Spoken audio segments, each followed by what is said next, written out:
Eh bien, on file à Londres, retrouver là-bas Camille Gutin. Bonjour Camille, qui va nous parler aujourd'hui d'une statue. Alors une statue qui vient d'être inaugurée et qui fait, si j'ai bien compris, déjà polémique. Oui, c'est exactement ça. Et cette statue, c'est celle de Mary Wollstonecraft. Alors, son nom ne vous dit peut-être rien, mais c'est la mère de Mary Shelley, l'auteur du célèbre livre Frankenstein. Et surtout, eh bien, c'est une icône féministe ici. Privée d'éducation traditionnelle, elle ouvre par exemple à 25 ans dans le nord de Londres sa propre école pour filles. Au XVIIIe siècle, rendez-vous compte, elle est la première à écrire un livre sur la défense du droit des femmes. Elle demande par exemple que les hommes et les femmes soient éduqués ensemble de la même manière, que les femmes soit représentée au Parlement. En bref, c'est une pionnière. Et en fait, récemment, une statue devait pour la première fois lui rendre hommage dans le centre de Londres. Certains l'attendaient depuis très longtemps. Le souci, eh bien, c'est que cette statue n'est pas vraiment du goût de tout le monde. Je vous laisse découvrir pourquoi par ce reportage réalisé par Charline Madini et Nick Busby. Une statue pour honorer une grande figure britannique, Mary Wollstonecraft, pionnière du féminisme.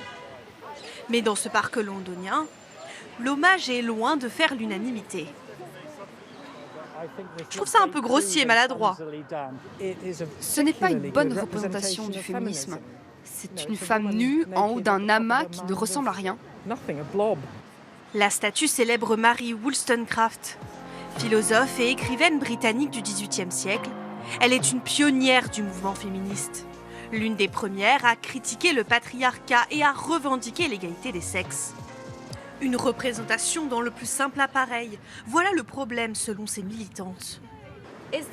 C'est notre héritage à la mère du féminisme, vraiment ?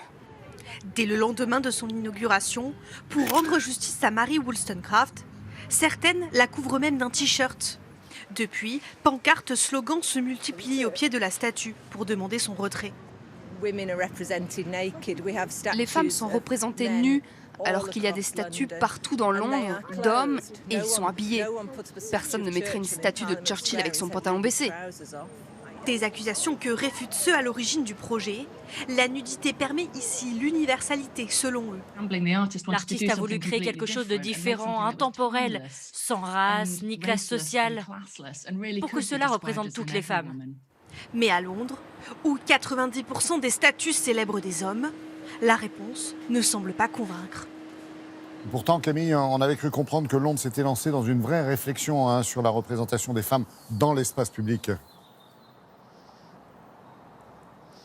Oui, effectivement, et Londres est même plutôt en avance par rapport à la France. Si on prend par exemple le nombre de grandes rues qui portent des noms de figures féminines, il y en a 27% à Londres. À titre de comparaison, c'est seulement 6% à Paris. Vous voyez, c'est un écart énorme. Et puis ici, vous l'avez dit, il y a eu une vraie réflexion féministe sur la visibilité, la représentation des femmes dans l'espace public. Il y a 3 ans, par exemple, il y a eu une campagne pour faire figurer Jane Austen, la célèbre auteure anglaise, sur les billets de 10 livres sterling. Ça a été une campagne très populaire et désormais c'est le cas. Elle a bien son effigie sur les billets. Et puis il y a eu aussi par exemple des militantes qui ont remarqué que devant le Parlement britannique, il n'y avait que des statues de grands hommes. Elles ont lancé une pétition et obtenu qu'il y ait une statue de femme. Ce sera donc Millicent Fawcett. C'est en fait une des premières et une des plus célèbres suffragettes ici. Elle a beaucoup œuvré pour le droit de vote des femmes au Royaume-Uni. En fait, tout ça, ça a permis d'ouvrir un vrai débat sur pourquoi les femmes, quand elles ne sont pas oubliées, sont si peu représentées dans la ville et dans l'espace public en général.